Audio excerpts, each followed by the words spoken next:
एक गरीब युवा लड़की काम के लिए भीख मांगती हुई इधर उधर भटक रही थी। एक दिन वो एक किसान के घर पहुंची, जहां उसकी किस्मत बदली। किसान ने कहा, मुझे एक ऐसे व्यक्ति की जरूरत है जो मेरी गायों को पाल सके। मैं तुम्हें एक मौका जरूर दूंगा। लड़की ने अपनी काबिलियत साबित की। फिर एक दिन उसे घास के मैदान के पास एक कराह सुनाई दी। लड़की ने गायों को चरने के लिए छोड़ दिया। फिर उसने एक शेर को जमीन पर लेटा हुआ पाया। अरे बाप रे!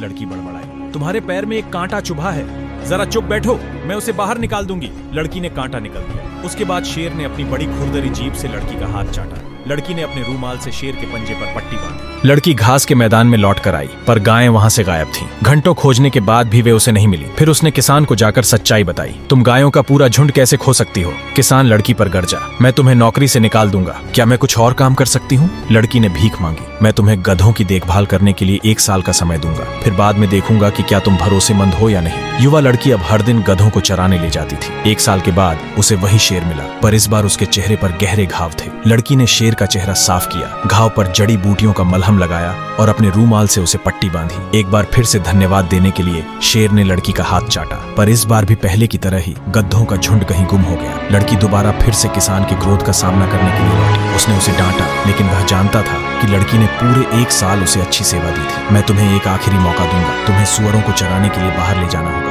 अगर तुम उन्हें मोटा कर पाओगी तब तुम रह सकोगी। 1 और साल बीत गया और सुअर मोटे हो गए, लेकिन तभी लड़की को वही परिचित आवाज सुनाई दी। उसने अपने दोस्त शेर को गंभीर रूप से घायल पाया। उसने प्रत्येक घाव को धोया, जड़ी बूटियों को इकट्ठा किया और फिर अपनी स्कर्ट को फाड़कर पट्टियां बांधी। इस बार शेर बोला, क्या तुम आराम करने तक मेरे साथ नहीं बैठोगी? मैं माफी चाहती हूँ, लेकिन मुझे जाना होगा और किसान के सुअरों को देखना होगा, उसने कहा। वो सुअरों को खोजने के लिए दौड़ी, लेकिन उसे ऐसा लगा जैसे पृथ्वी उन्हें निगल गई हो। घंटों खोजने के बाद वो एक पेड़ पर चढ़ गई, पर उसे स्वर नहीं दिखे। लेकिन उसे कुछ चौंकाने वाला जरूर दिखा। ढीले ढाले कपड़े पहना एक आदमी रास्ते पर चल रहा था। फिर उसने एक चट्टान हटाई और फिर उसमें गायब हो गया। वह कौन था? लड़की को आश्चर्य हुआ। अब मुझमें किसान के क्रोध का सामना करने के लिए घर जाने की हिम्मत नहीं है, इसलिए मैं बस यहीं इंतजार करूंगी और देखूंगी। वो सूरज उगने तक पेड़ पर ही बैठी रही। अचानक चट्टान खिसकी और वहीं शेर उसे रास्ते पर चलता हुआ दिखा। शेर! लड़की फुसफुसाई। वो आदमी कहाँ गया? लड़की पेड़ से नीचे उतरी। उसने चट्टान को एक तरफ धकेला और फिर एक बड़े कमरे में पहुंची। उसने अंदर झांका। उसे वहां बढ़िया खाना दिखा, जिसे उसने पेट भरकर खाया। फिर खाना खाने के बाद उसने कमरे की सफाई की और झाड़ू लगाई। उस शाम वो पेड़ से तब तक देखती रही जब तक कि वो आदमी वापस नहीं आया। अगली सुबह दोबारा फिर शेर बाहर निकला। फिर से